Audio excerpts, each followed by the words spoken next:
എല്ലാവർക്കും നമസ്കാരം. ഇന്ന് മെയ് 7. ഇന്നത്തെ ദിവസം എന്താണ് പ്രത്യേകത എന്ന് എല്ലാവർക്കും അറിയാലോ. ഇന്ന് മോക്ക് ഡ്രില്ലാണ്. ഇന്ന് മോക്ക് ഡ്രില്ലെന്ന് പറഞ്ഞു വെച്ചാൽ ഇന്ത്യയും പാകിസ്ഥാനും തമ്മിൽ ഇപ്പോൾ യുദ്ധത്തിൻ്റെ ഒരു ഇതിൽ നിൽക്കുന്നതാണല്ലോ. അപ്പോൾ ആ യുദ്ധം അഥവാ യുദ്ധം ഉണ്ടാവാതിരിക്കട്ടെ എന്ന് എല്ലാവരും പ്രാർത്ഥിക്കുക. അങ്ങനെ സംഭവിക്കുകയാണെങ്കിൽ നമ്മൾ മുൻകരുതൽ എന്തൊക്കെ എടുക്കണം എന്നുള്ളതിന് ഇന്നാണ് നമുക്ക് ഫസ്റ്റത്തെ ഒരു ട്രെയിനിങ് തരുന്നത്. ഇന്നാണ് അത് എല്ലാവർക്കും ഈ ഒരു പരിശീലനം കൊടുക്കണമെന്ന് പറഞ്ഞിരിക്കുന്നത്. ഇന്ന് 4 മണിക്കാണ് മോക്ക് ഡ്രില്ല്. അത് ഇനി മിനിറ്റുകൾ മാത്രമേ ബാക്കിയുള്ളൂ.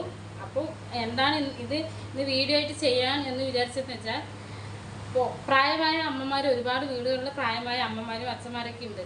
അപ്പോൾ പെട്ടെന്ന് ഒരു അലാറം അടിക്കുമ്പോൾ അവർക്കാണെങ്കിലും എന്താണ് സംഭവിക്കുന്നത് അറിയില്ല. കുറേ പെട്ടെന്ന് ഇങ്ങനെ ഇത് കേൾക്കുന്ന സമയത്ത് അവരായിരിക്കും ആദ്യം പാനിക്കാകുന്നത്. എന്താ സംഭവിക്കുന്നതെന്ന് അറിയാതെ, ഇത് യഥാർത്ഥത്തിലാണോ ട്രെയിനിങ് ആണോ എന്ന് അവർക്കറിയില്ലല്ലോ. അപ്പോൾ അതുകൊണ്ട് അറിയുന്ന ആളുകൾ ഇപ്പോൾ മിക്കവരുടെ ഫോണിലും വന്നിട്ടുണ്ട്, ന്യൂസ് പേപ്പറിലൊക്കെ വന്നിട്ടുണ്ട്. അതൊന്നും ഇല്ലാതെ കുറേ സാധാരണ നാട്ടുപുറത്തുള്ള അമ്മമാരനുസരിച്ച് ചിലപ്പോൾ TV ന്യൂസൊന്നും ശ്രദ്ധിക്കാത്തവരായിരിക്കും. പെട്ടെന്ന് ഇങ്ങനെ ഒരു അലാറം കേൾക്കുമ്പോൾ എന്താണ് സംഭവിക്കുന്നതെന്ന് അറിയാതെ അവർ പേടിക്കുമല്ലോ. അപ്പോൾ അതുകൊണ്ടാണ് ഞാനിപ്പോൾ വിചാരിച്ചു അങ്ങനെ ആരെങ്കിലുമൊക്കെ ഉണ്ടെങ്കിൽ ഇപ്പോൾ അടുത്തുള്ള ആൾക്കാർ ഒന്ന് പറഞ്ഞു കൊടുക്കുക, ഇതാണ് സംഭവം എന്നുള്ളത്. അപ്പോൾ അത് കണ്ടിട്ടില്ലെങ്കിൽ എന്തൊക്കെയാണ് പാലിക്കേണ്ട നിർദ്ദേശങ്ങളെന്ന് കണ്ട് ഫോണിൽ വന്നിട്ടുണ്ടായിരുന്നു. അപ്പോൾ അതെന്തൊക്കെയാണെന്ന് ഞാൻ പറഞ്ഞു തരാം. പാലിക്കേണ്ട നിർദ്ദേശങ്ങൾ എന്തെല്ലാമാണെന്ന് നോക്കാം. സൈറൻ മുഴങ്ങുമ്പോൾ എല്ലാ ഇടങ്ങളിലെയും വീടുകൾ, ഓഫീസുകൾ, മറ്റു സ്ഥാപനങ്ങൾ ഉൾപ്പെടെ ലൈറ്റുകൾ ഓഫ് ചെയ്യണം. ജനാലകളുടെ സമീപം മൊബൈൽ ഫോണുകളോ പ്രകാശം പുറപ്പെടുവിക്കുന്ന ഉപകരണങ്ങളോ ഉപയോഗിക്കാതിരിക്കുക. ദീർഘമായ സൈറൻ മുന്നറിയിപ്പും ചെറിയ സൈറൻ സുരക്ഷിതമാണ് എന്ന അറിയിപ്പുമാണ്. പൊതുസ്ഥലങ്ങളിൽ നിൽക്കുന്നവർ സുരക്ഷിതത്വമായി അടുത്തുള്ള കെട്ടിടങ്ങളിലേക്ക് മാറണം. വീടിനുള്ളിലെ ഏറ്റവും സുരക്ഷിതമായ സ്ഥലം കണ്ടെത്തി ബ്ലാക്ക് ഔട്ട് സമയത്ത് അവിടേക്ക് മാറുക. ബ്ലാക്ക് ഔട്ട് സൈറൻ കേൾക്കുമ്പോൾ തന്നെ തീപിടുത്തം ഒഴിവാക്കാൻ ഗ്യാസ്, വൈദ്യുത ഉപകരണങ്ങൾ ഓഫ് ചെയ്യുക. എല്ലാ വീടുകളിലും പ്രഥമ ശുശ്രൂഷ കിറ്റുകൾ നിർബന്ധമായും ഉണ്ടായിരിക്കണം. ഇതിൽ മരുന്ന്, ടോർച്ച്, വെള്ളം, ഡ്രൈ ഫ്രൂട്ട്സ് എന്നിവ ഉൾപ്പെടുത്തണം. ഇതെല്ലാമാണ് അവർ നിർദ്ദേശമായിട്ട് തന്നിരിക്കുന്നത്. പിന്നെ ഇത് എന്തിനാണ് മുൻകരുതലായിട്ട് അവർ പറഞ്ഞിരിക്കുന്നതെന്ന് വെച്ചാൽ, യുദ്ധം ഉണ്ടാവണമെന്ന് ഒരിക്കലും നിർബന്ധമില്ല.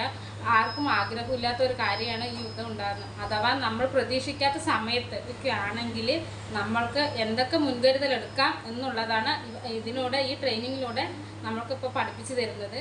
അപ്പോൾ പെട്ടെന്ന് ഇങ്ങനെ ഒരു സംഭവം നമ്മൾക്കൊന്നും അറിയാത്ത ഒരു സമയത്ത് ഇങ്ങനെ സംഭവിക്കുകയാണെങ്കിൽ നമ്മൾ മാത്രമല്ല, നമ്മുടെ കൂടെയുള്ള എല്ലാവർക്കും അത് ഭയങ്കര ടെൻഷനാവും. അപ്പോൾ നമ്മൾ കുറച്ചെങ്കിലും അറിവുള്ളവർ കൂടെ ഉണ്ടെന്ന് വെച്ചാൽ ഈ സംഭവം പ്രായമായ ആളുകൾക്കൊന്നും അത് അലാറം അടിക്കുന്ന സമയത്താണെങ്കിൽ ശരി, ഇപ്പോൾ പോലും പെട്ടെന്ന് ഒരു അലാറം കേൾക്കുകയാണെങ്കിൽ അവർ പേടിക്കും എന്താ സംഭവിക്കണമെന്ന് കണ്ട്. അപ്പോൾ അതുകൊണ്ട് അത് മുൻകരുതലെടുക്കാൻ വേണ്ടി മാത്രം ഉള്ള ഒരു ട്രെയിനിങ്ങാണ്. ഇപ്പോൾ പേടിക്കേണ്ട കാര്യമേ ഇല്ല. യുദ്ധം വരാതിരിക്കാൻ എല്ലാവരും അങ്ങനെ ഒരു സംഭവം നടക്കാതിരിക്കട്ടെ എന്ന് പ്രാർത്ഥിക്കുക. പിന്നെ നമ്മൾക്ക് വേണ്ടിയിട്ട് ഒരുപാട് ജവാന്മാർ നമ്മളുടെ ഇന്ത്യൻ ബോർഡിൽ നിൽക്കുന്നുണ്ട്.